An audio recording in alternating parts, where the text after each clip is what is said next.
Good morning. Craig Howard here. Happy to be with you again this morning. Um, I was doing some reading this morning and I ran across the story about a guy by the name, excuse me, by the name of Eddie Jaku. And he's 101 years old. He's a Holocaust survivor. And his story is fascinating. Of course, he came home from boarding school. He had been a very proud German citizen. He came home from boarding school, was arrested, was sent to the first prison camp, which was, I think, Breckenwall or something like that. I don't know if I'm pronouncing the name right. And he and his family escaped from that and were reunited, only to be rearrested at some point and sent then to Auschwitz. At Auschwitz, he never heard from his family again. His family, he lost track of them, never heard from them. He was sent on a death march and escaped into the forest, was found by some people in the forest and rescued. And later on, he eventually married and had a family and children and grandchildren and great grandchildren and the whole mix. But when asked if he hated the people that he had the Nazis, he said, "I don't hate anybody." He said, "If you hate, you lose hope. There's no," he said, "where there's no hope, there's no life." And so he said, I choose not to hate. I choose to have hope. I choose to have hope in my future. I choose to have hope in my family. I choose to have hope in life. I choose to have hope in God." And it was just kind of a fascinating story to read. The quote that I liked, he said, "Hate is a disease that may destroy your enemy, but will also destroy you in the process. Where there is life, where there is life is hope.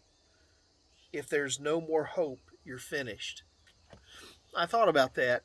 I thought, how easy it is to fall into the trap of hate and to lose that hope in what your future is going to be, what your family's going to be, to lose that hope in God, to lose that hope in your future home in heaven, to lose that hope in all that matters.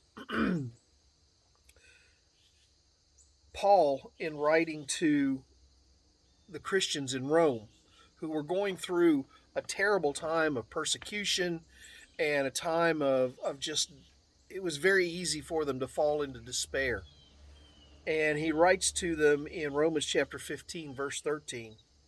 He said, "May the God of hope," the God of hope, that's what God's about. God's about hope in himself, in the future that he has for you, in our eternal future. He said, "May the God of hope fill you with all joy and peace as you trust in him, so that you may overflow with hope." Again, in the same sentence, uses the word hope twice. "So that you may overflow with hope by the power of the Holy Spirit." Where are you going to find hope?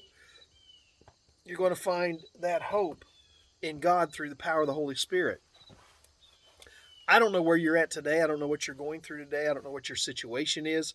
But if you're struggling to find that hope that you so desperately need, if you're struggling to find that hope that we all need in our lives, if you're struggling today in some way to because hate is kind of overwhelming you, somebody has wronged you, or some situation has wronged you, or you've lost someone that you were very close to, or you're going through some sort of situation that just angers you,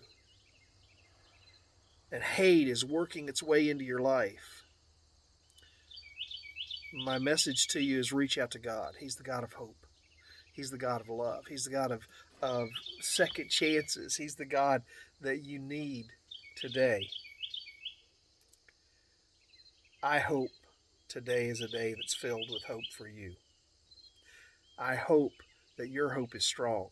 Not in your own abilities, not in who you are, but in who God is and who God can be through the power of the Holy Spirit in your life. Well, that's my thought for the day. I hope you have a great day today. Hope God just blesses you in all sorts of ways. Have a great one. We'll see you later. Goodbye.